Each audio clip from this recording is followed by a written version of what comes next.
दैनिक आहार है वचन का प्यारा उपहार। रोज का है ये आत्मा का पोषण संसार। हर शब्द में छुपी है ईश्वर की पुकार। आओ सुनो समझो जीवन में लाओ प्यार।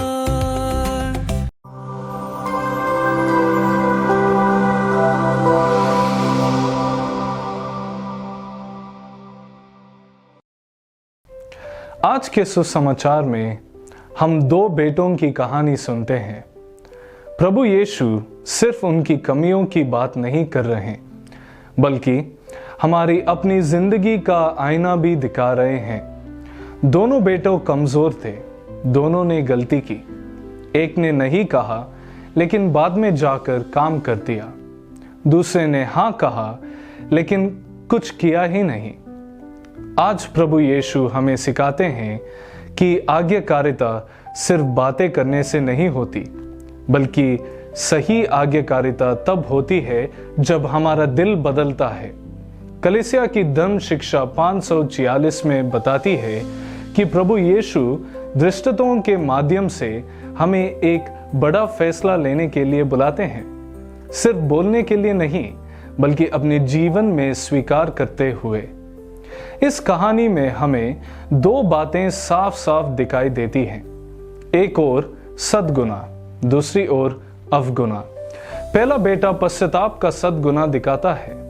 उसने शुरुआत में नहीं कहा, पर बाद में सोचा, अपना मन बदला और जाकर काम किया, और यही परिवर्तन ईश्वर को पसंद है। दूसरा बेटा सिर्फ बातें करता है।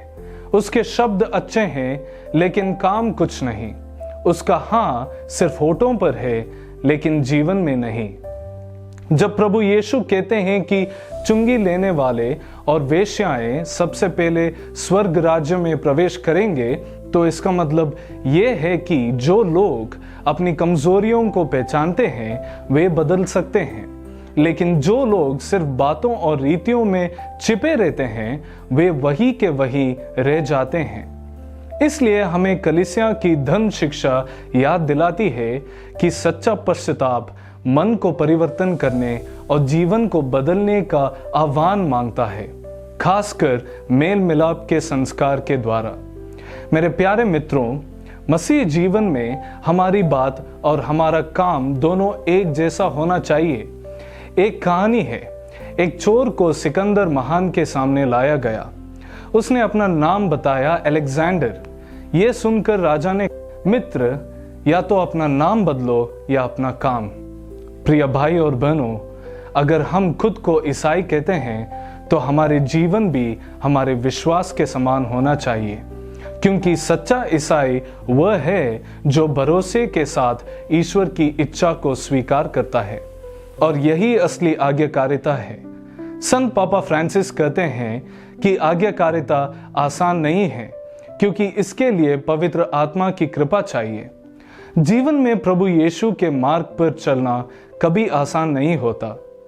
रास्ते में कई बार गलतफहमियां होंगी, दुख और तकलीफें भी आएंगी, लेकिन इन सब क्षणों में भी हमें अपनी प्रतिबद्धता में दृढ़ बने रहना है, ताकि हमारे जीवन में लोग आज्ञाकारी साक्षी की सच्ची झलक देख सकें। वैसे ही आज्ञाकारिता जैसे यीशु ने अंत तक पिता की इच्छा को मानते हुए दिखाई। आमीन।